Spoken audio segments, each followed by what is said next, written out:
Sebuah rumah sederhana terlihatlah anak remaja laki-laki yang sibuk keluar masuk dengan membawa kardus dan beberapa kantong plastik. Kemudian ia tata di atas sebuah mobil pick-up berwarna putih. Terlihat juga sosok bapak-bapak paruh baya dan ibu-ibu berhijab tak kalah sibuknya. Mereka adalah Pak Toto dan Ibu Harni dan putranya yang bernama Husen. Begitulah aktivitas pagi hari di dalam keluarga Meka, di mana mereka di setiap pagi harinya harus menyiapkan barang dagangan berupa beberapa jenis ikan laut untuk dibawa ke toko yang ada di pasar milik mereka. Husen sendiri masih sekolah dan baru duduk di kelas 2 sekolah menengah atas. Meskipun anak bungsu dari 2 bersaudara, Husen termasuk anak yang rajin, pintar, dan tidak suka neko-neko. Bahkan dia termasuk anak yang aktif dalam kegiatan di sekolahnya. Setelah semua barang dagangan itu sudah selesai, mereka naikkan ke atas mobil. Husen pun segera menghampiri Pak Toto dan Bu Harni yang hendak berangkat ke pasar untuk sekali lagi meminta izin mengikuti acara berkemah selama 3 hari yang diadakan di sekolahnya. Walaupun beberapa hari, Husen menyampaikan hal itu kepada kedua orang tuanya. Pak Toto dan Bu Harni pun mendengar permintaan itu dari anaknya. Tersenyum sambil menganggukkan kepala. Yang disusul Pak Toto memegang pundak anak laki-lakinya itu. Lalu berucap, Ingat, selalu pesan Bapak, sekolah yang rajin, dan selalu jadi anak yang jujur. Bagaimanapun situasinya dan dimanapun kamu berada, karena kelak kejujuranmu lah yang akan membuatmu selalu dihargai. Husen pun tersenyum, kemudian ia mencium tangan bapaknya. Pagi hari, Pak Toto dan Bu Harni pun mulai disibukkan dengan urusan berdagangan di toko mereka. Sedangkan Husen sendiri mulai sibuk dengan kegiatan-kegiatan pramuka di sekolahnya sampai malam. Di malam pertama itu, acara kemah diisi dengan pertunjukan seni tari-tarian dan sebagainya. Dan malam itu juga Husen pun didatangi kakak laki-lakinya yang bernama Hendra. Hanya dengan sekedar melihat keadaan Husen. Di tengah-tengah acara kemah itu tiba-tiba saja turun hujan yang sangat deras. Dan terpaksa acara malam itu pun harus diakhiri. Anak-anak peserta pramuka itu pun segera diarahkan para pembimbing untuk segera masuk ke dalam tendanya, termasuk Husen. Sedangkan Hendra, kakak Husen, pun segera berpamitan kepada adiknya untuk segera pulang. Di dalam tenda malam itu, perasaan Husen pun terasa tidak tenang. Meskipun sudah larut malam dan aktivitas sedari tadi pagi yang cukup melelahkan, nyatanya tak mampu membuat matanya untuk segera terpejam. Hingga waktu pun hampir menjelang subuh, dia baru bisa memejamkan mata. Husen sempat bermimpi didatangi ayahnya yang sambil tersenyum seraya mengelus kepalanya. Kemudian memakai peci yang bisa dikenakan bapaknya itu di kepala Husen. Dan karena waktu itu sudah subuh, mimpi itu pun pada akhirnya harus berakhir. Setelah temannya membangunkan Husen untuk menunaikan ibadah sholat subuh secara berjamaah. Husen yang baru bangun waktu itu pun tak mempedulikan lagi apa arti mimpi barusan. Ia langsung saja bergegas menuju ke arah masjid yang ada di lingkungan sekolah itu. Dan langsung ikut menunaikan sholat subuh berjamaah bersama teman-temannya. Setelah selesai melaksanakan ibadah sholat subuh, Husen yang baru keluar dari masjid dan hendak memakai sepatunya pun sedikit dikejutkan dengan kedatangan sepupunya yang bernama Rudi. Husen pun kala itu langsung bertanya kepada Rudi, "Loh, ngapain kamu di sini, Rud?" "Nggak apa-apa, pulang yuk," ajak Rudi. Dengan raut wajah yang bingung, Husen pun kembali bertanya, "Pulang? Pulang bagaimana? Ini acaranya belum selesai, emang ada apa sih?" Dan tanpa menjelaskan apa-apa, Rudi pun terus memaksa Husen dan mengajaknya untuk pulang. "Sudah, ayo pulang aja, nanti aku kasih tahu kalau sudah sampai di rumah. Tadi aku izin kok ke guru dan pembimbingmu." Di tengah-tengah perbincangan itu, Tiba-tiba datanglah salah satu guru Husain yang juga ikut mengawasi acara perkemahan itu. Lalu berkata, "Sudah, kamu pulang saja, nggak apa-apa. Ada acara yang lebih penting di rumahmu." Ucap guru muda itu meskipun Husain masih bingung dengan semuanya. Ia pun pada akhirnya ikut pulang dengan Rudi yang mengendarai sepeda motor.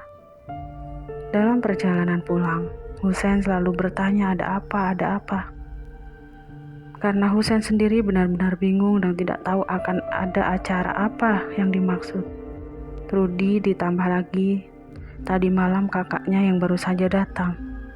Untuk menjenguknya tidak bercerita apa-apa. Rudi yang kala itu sambil mengendarai sepeda motor hanya menjawab, "Sudah, nanti kamu juga tahu sendiri kalau sudah sampai rumah." Dan Rudi pun di sini semakin memacu sepeda motornya dengan menambah kecepatan supaya cepat sampai di rumah. Dan tak berselang lama sesampainya mereka ke depan rumah Husain. Husain yang baru saja turun dari sepeda motor pun terlihat bingung dengan apa yang ia lihat.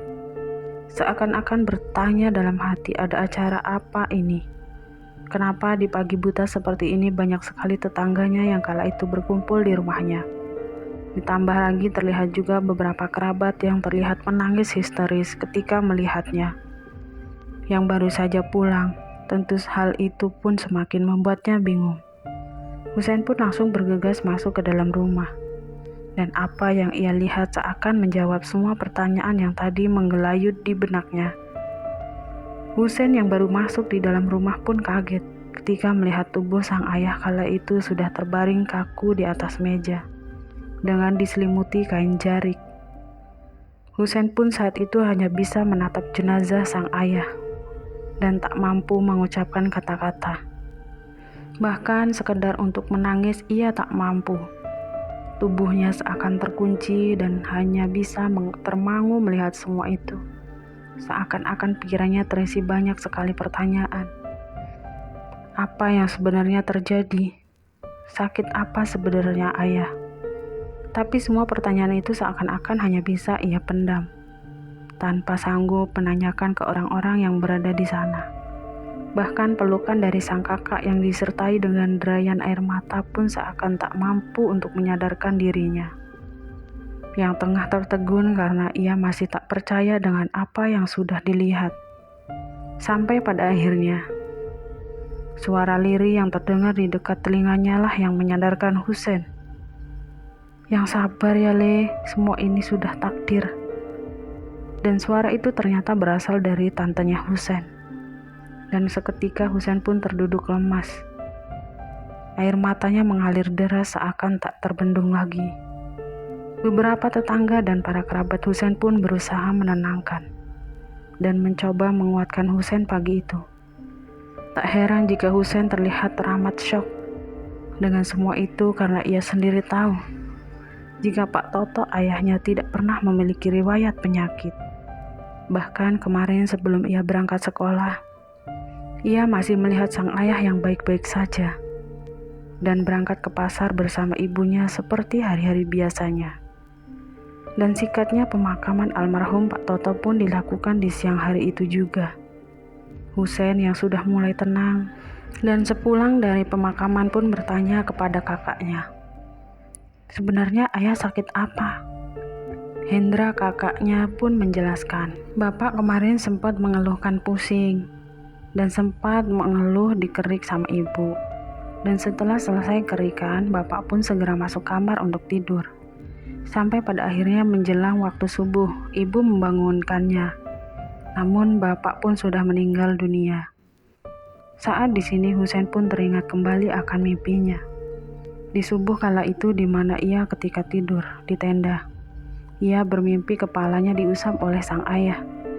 Yang pada akhirnya Husain pun memahami arti dari mimpi itu.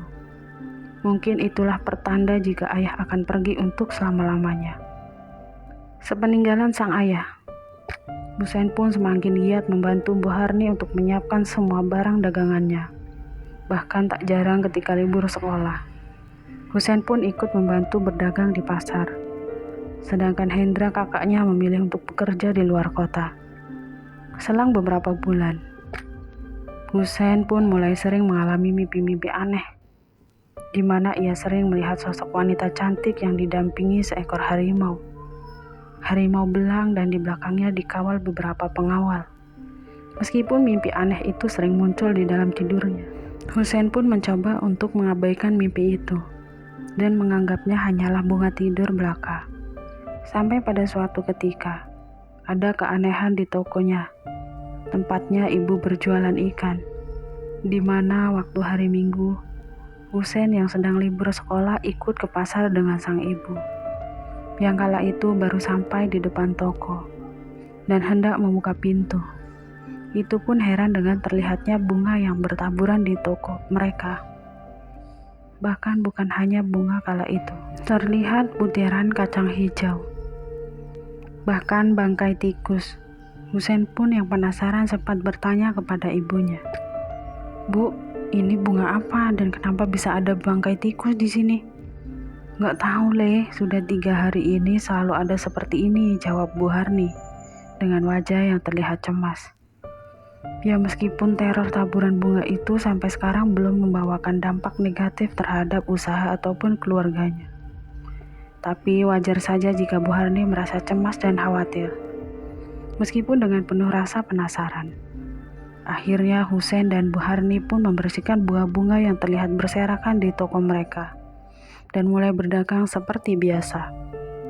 Pada malam harinya, mimpi yang Husein alami pun semakin aneh dan semakin mengerikan, di mana dalam mimpinya itu terlihat sosok harimau yang sedang berkelahi dengan makhluk kerdil yang memiliki kuku panjang dan telinga yang lancip. Tak berselang lama kembali muncullah wanita cantik berpakaian seperti ratu, yang sebelumnya sering Husein lihat di mimpi-mimpinya yang lalu. Setelah melawan sosok makhluk kerdil itu, harimau itu pun mendekati wanita berpakaian ratu, dan sesaat kemudian menghilang. Teror taburan bunga dan bingkai tikus di toko Bu Harni pun terus berlanjut, dan mimpi aneh yang dialami Husein pun juga selalu mendatangi tidurnya setiap malam. Hanya saja mimpi yang ia alami selalu didatangi makhluk yang berbeda, seakan ingin mencelakainya. Selain mimpi dikejar-kejar makhluk kerdil mengerikan, Husein pun juga pernah bermimpi hendak ditangkap sosok besar berbadan hijau dan bertaring panjang. Akan tetapi dalam setiap mimpi buruknya itu, ia selalu ditolong oleh harimau. Dalam beberapa hari berlalu, toko ibunya diteror dengan adanya taburan bunga, dan Husein yang selalu dihantui mimpi buruk. Pada akhirnya di malam ke-11, Husein pun kembali bermimpi didatangi laki-laki tua bersama seekor ular besar yang terlihat memiliki tanduk kecil di kepalanya. Meskipun tanpa ada kata-kata yang terucap dari kakek itu, tapi Husein bisa melihat dari tatapan matanya jika kakek itu ada niatan buruk pada dirinya. Ya, dalam mimpi Husein itu pun dikejar-kejar oleh ular besar itu.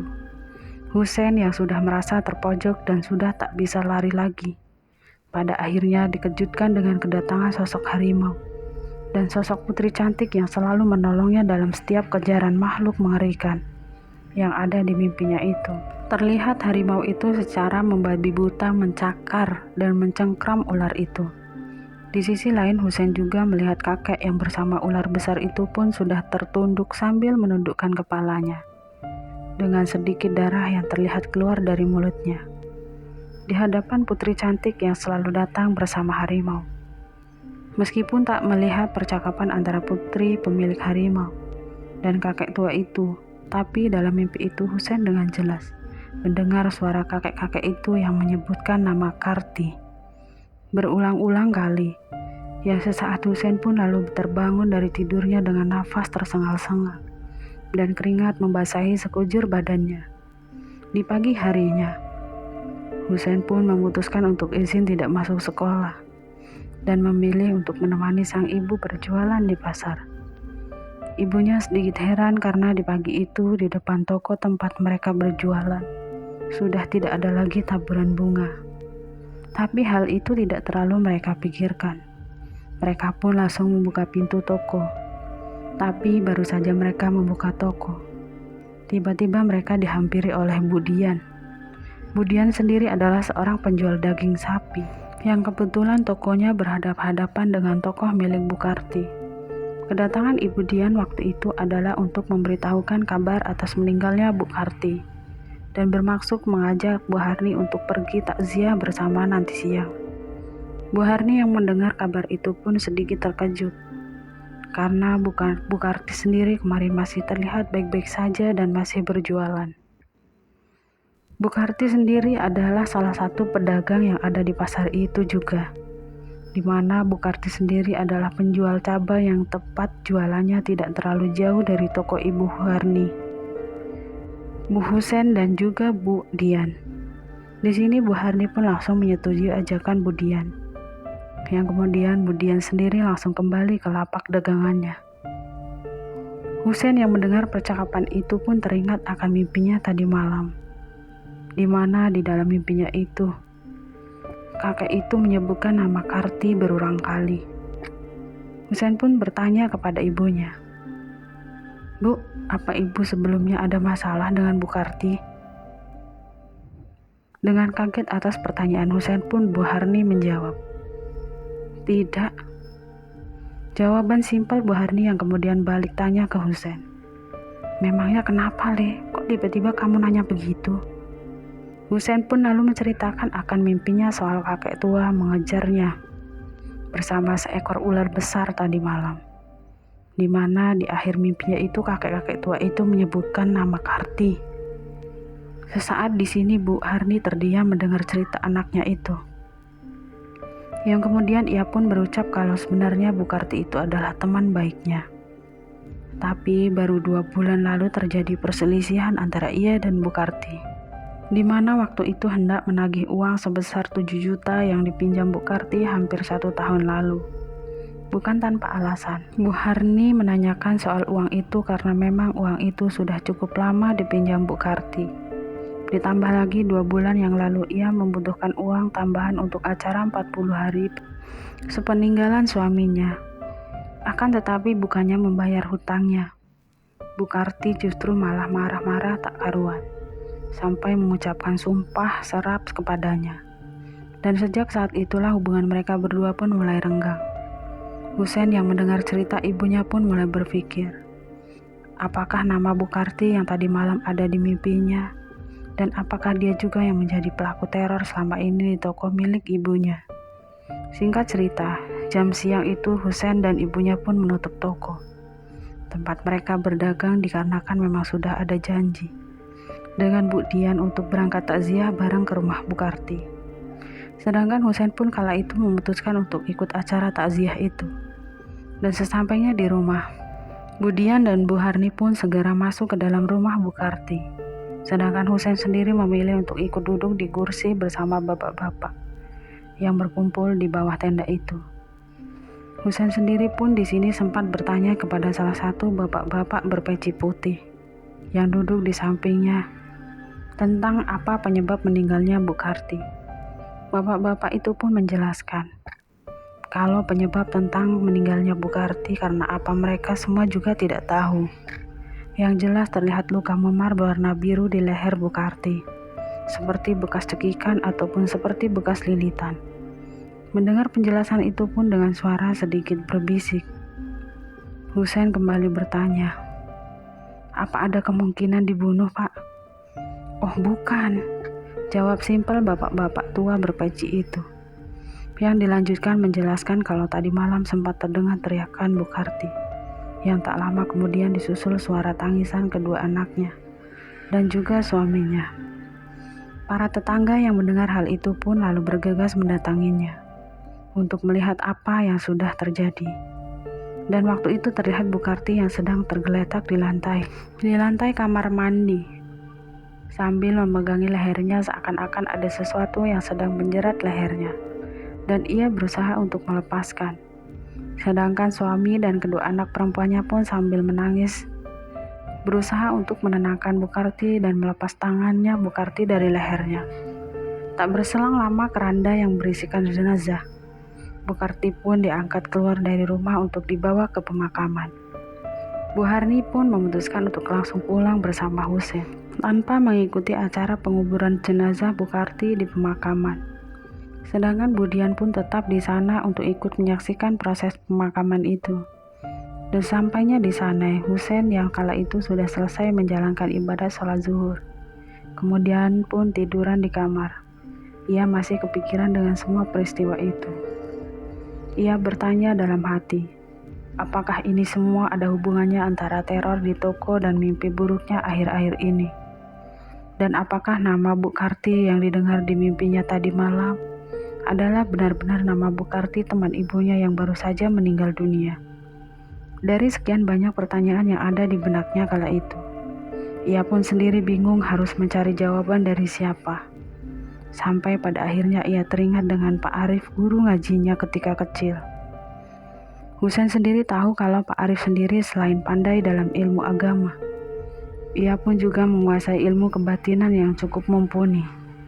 Sehingga ia pun berencana jika nanti malam setelah maghrib akan menemui guru ngajinya sewaktu kecil itu.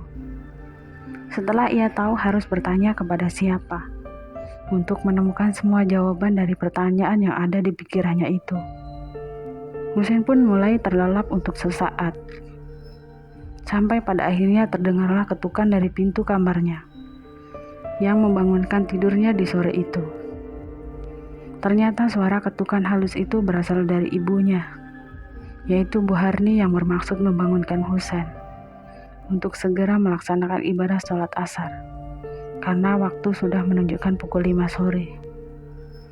Meskipun dengan rasa ngantuk dan lelah yang masih mendera tubuh Husein, Husein pun bergegas menuju ke kamar mandi lalu melaksanakan ibadah sholat asar. Setelah melaksanakan kewajiban sebagai seorang muslim, di sore itu Husein pun merasakan perutnya mulai lapar. Lalu ia bergegas menuju ke ruang makan. Husein sedang makan waktu itu pun terus berpikir akan semua peristiwa yang sudah menimpa keluarganya. Hingga pada akhirnya setelah selesai makan, ia pun lalu memutuskan untuk menemui Ustadz Arif sore itu. Meskipun kala itu sudah hampir menjelang maghrib, dengan mengendarai sepeda motor tua milik almarhum bapaknya, Husein pun bergegas menuju ke rumah Ustadz Arif yang kebetulan di sore hari itu, Ustadz Arif sendiri sedang duduk di depan rumah sambil menunggu azan maghrib. Husein pun langsung mengucapkan salam yang disusul jawaban salam dari Ustadz Arif, yang kemudian mempersilahkannya duduk. Husein pun di sini langsung menceritakan semua peristiwa yang sudah ia alami dari mulai mimpi anehnya beberapa malam terakhir, dan juga soal teror yang sudah terjadi di toko ibunya. Husein pun juga menanyakan tentang pertanyaan-pertanyaan yang selalu ada di pikirannya belakangan ini. Apakah mimpi yang ia alami ada hubungannya dengan teror yang terjadi di toko tempat ibunya berdagang? Setelah mendengarkan semua penjelasan Husein, di sini Ustadz Arif pun terlihat diam sesaat. Terlihat jika ia sepertinya sedang memikirkan sesuatu yang kemudian ia pun berucap kalau ia akan datang nanti malam dan membantu Husein untuk mencari tahu akan kebenaran dari rentetan peristiwa yang terjadi kepadanya ataupun teror yang sudah terjadi di toko milik ibunya. Yang kemudian Ustadz Arif pun berdiri dari tempat duduknya lalu mengajak Husein untuk sholat maghrib berjamaah di musola, karena memang kala itu sudah berdengar suara azan. Tapi ajakan Ustadz Arif itu Husein tolak, karena ia sendiri waktu itu hanya memakai kaos dan celana pendek, akan melaksanakan sholat maghrib di rumah saja.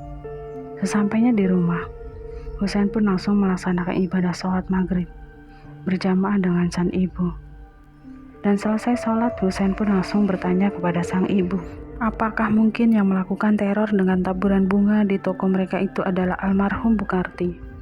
Dengan tersenyum tipis di sini, Bu Harni pun menjawab, tidak usah dipikirkan lagi, kan tidak terjadi kepada kita atau toko kita.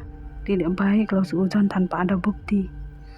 Husein kala itu hanya mengangguk pelan dan membalas senyuman dari sang ibu. Husein kembali teringat akan ucapan dari Ustadz Arif jika ia akan berkunjung di rumahnya malam ini. Dan pada saat itu Husein segera keluar dan menunggu kedatangan Ustadz Arif di teras rumah. Namun setelah menunggu beberapa waktu, Husain kala itu melihat jam tangannya yang melingkar di lengannya. Sudah menunjukkan pukul 9 malam. Dan apa akhirnya Husain waktu itu memutuskan untuk kembali masuk ke dalam kamar untuk beristirahat. Ia berpikir mungkin Ustadz Arif lupa atau sedang ada acara dadakan, sehingga beliau belum sempat berkunjung ke rumahnya. Husain sedang merebahkan dirinya di atas kasur kala itu. Ia teringat akan almarhum ayahnya, dan ia kembali teringat pesan sang ayah ketika beliau masih hidup. Tanpa disadari air mata pun mulai mengalir dari kedua matanya. Di tengah renungan malam itu, tanpa terasa matanya pun terpejam. Ia kembali mengalami mimpi seperti malam-malam sebelumnya. Hanya saja mimpi di malam ini ia hanya melihat wanita yang berpakaian seperti ratu dan seekor harimau peliharaan dan disertai dengan penampakan-penampakan sosok yang mengerikan. Ia selalu mengejarnya seperti mimpi-mimpi di malam sebelumnya. Dan mimpinya malam itu terlihat sosok sang putri dan harimau belang itu mendekatinya yang sedang berdiri sendirian. Terlihat senyum mengembang dari bibir sosok putri cantik tersebut, yang kemudian bertanya, "Di mana gurumu, Cah Bagus?" Belum sempat Husain menjawab, tiba-tiba merasakan ada yang menepuk pundaknya dari belakang. Dan setelah Husain menoleh, ternyata itu adalah Ustadz Arif. Yang kemudian Ustadz Arif pun melangkah dan berdiri di hadapan Husain, berhadap-hadapan secara langsung dengan sosok putri cantik itu. Meskipun tanpa ada pembicaraan antara Ustadz Arif dan sosok putri itu. Namun Husain kala itu melihat jika Ustadz Arif dengan mimik wajah yang serius menatap ke arah putri cantik yang dikawal seekor harimau belang itu. Tak berserang lama, Ustadz Arif pun menarik lengan tangan Husain lalu berkata, "Sudah, ayo mari kita pulang." Yang disusul kemudian Husain pun terbangun dari mimpinya malam itu. Ia pun yang terbangun sesaat kemudian melihat jam dinding yang terpanjang di dinding kamarnya. Dia melihat jam yang berlogo kubah sepak bola kesukaan setelah menunjukkan 11.30 malam. Husain waktu sadar jika ia belum melaksanakan kewajiban. Kemudian bangkit dari tidurnya menuju kamar mandi untuk mengambil air wudhu. Setelah melaksanakan ibadah sholat isya, Husain pun kembali memikirkan mimpi yang baru saja ia alami di kursi ruang tamu. Ia pun kembali teringat akan ucapan Ustadz Arif jika beliau nanti malam akan menemuinya. Apakah mungkin yang dimaksud Ustadz Arif menemuinya bukan di rumahnya, melainkan di alam mimpinya? Sembari tersenyum terpipis, memikirkan keanehan dalam mimpinya itu, Husain pun kembali bergegas menuju kamar tidurnya. Hingga pagi pun menjelang, Husain yang sedang disibukkan dengan aktivitas rutin, membantu ibunya menyiapkan dagangan yang akan dibawa ke pasar pagi itu, dikejutkan dengan kehadiran Ustadz Arif. Husain pun segera mempersilahkan guru ngajinya itu untuk duduk, yang disusul pertanyaan Ibu Harni kepada Pak Arif. Ada keperluan apa hingga Ustadz Arif datang ke rumahnya pagi-pagi begini? Dengan tersenyum Pak Arif di sini menjawab jika kedatangannya hanyalah ingin silaturahmi saja dengan Husain. Yang lanjut Pak Arif berkata kepada Husain, "Tadi malam kita sudah bertemu kan?" Seakan mengerti kalau pertemuan yang Pak Arif maksud adalah pertemuan dalam mimpi tadi malam. Husain pun di sini hanya mengangguk, sedangkan Bu Harni sendiri masih terlihat bingung, dikarenakan tadi malam Husain tidak keluar rumah dan Pak Arif pun tidak datang bertamu. Lalu kapan mereka bertemu?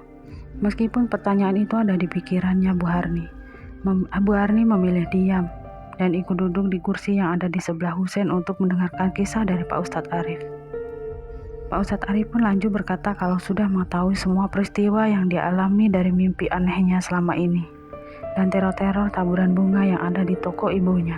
Di sini Ustadz Arif pun menjelaskan jika sosok putri yang selalu datang bersama harimau yang selalu hadir di dalam mimpinya itu adalah jin atau kodam yang mendampingi almarhum bapaknya dulu semasa hidup. Sosok putri dan harimau itu menjadi kodam pendamping almarhum Pak Toto semenjak beliau bekerja di Kalimantan, di mana waktu itu Pak Toto sendiri menolong anak harimau yang terkena jerat yang dipasang oleh para pemburu liar. Dan karena harimau itu adalah peliharaan dari sang ratu yang selalu hadir di mimpi Husain itu, karena kebaikan Pak Toto itulah maka akhirnya Ratu dan sosok harimau itu mengabdi kepada Pak Toto. Meskipun Pak Toto sendiri tahu akan sosok yang selalu mengikutinya, tapi tak pernah sekalipun beliau meminta bantuan kepada sosok pendampingnya itu. Sampai akhirnya ketika Pak Toto meninggal dunia, dan akhirnya kedua sosok gaib itu memilih Husein sebagai tuan yang baru. Sedangkan mimpi-mimpi buruk yang setiap malam dialami Husein itu bukanlah hanya sekedar mimpi, melainkan adalah gambaran sosok ratu dan harimau yang sekarang menjadi pendamping Husein. Itu sebenarnya telah melindungimu dan keluargamu dari gangguan teluh yang dikirim ke tempat usaha dagangan ibu. Dan nama Bukarti yang sempat didengar dari perkataan kakek-kakek tua yang dijumpai dalam mimpi Husein, itu adalah benar Bukarti, teman ibumu yang berdagang di pasar. Dan dia pula lah yang melakukan teror dengan cara menebar bunga di depan toko ibumu, dengan tujuan mengganggu dagangannya. Akan tetapi sosok Bukarti dan dukunnya yang dikirim itu selalu bisa diusir oleh kodam ratu dan harimau, yang sekarang selalu ikut dengan Husein. Sampai pada akhirnya ketika mimpi Husein yang dikejar ular besar, itulah jin yang dikirim dari dukun suruhan Bukarti sudah dikalahkan oleh harimau pendamping. Dan pada akhirnya jin itu pun berbalik menyerang Bukarti, sehingga beliau pun menghembuskan nafas terakhirnya. Mendengar penjelasan dari Ustadz Arif, Bu Harni pun sontak mengucap istighfar. Seakan-akan ia tak percaya kalau almarhumah Bukarti tega melakukan itu semua. Sedangkan Husein pun hanya terdiam dan terlihat memikirkan sesuatu. Akhirnya Ustadz Arif pun pamit pulang. Sebelum meninggalkan rumah Husein, Ustadz Arif pun di sini sempat berpesan kepada Husein. Ingat ya Husein, kita wajib mempercayai keberadaan makhluk gaib. Tapi kita tidak boleh meminta apapun kepada mereka. Tetaplah sandarkanlah masalahmu kepada Allah Subhanahu wa Ta'ala, Sang Maha Segalanya. Di sini senyuman yang kemudian terlihat menganggukkan kepala, menandakan ia sudah mengerti akan pesan yang disampaikan Ustadz Arif kepada Husein.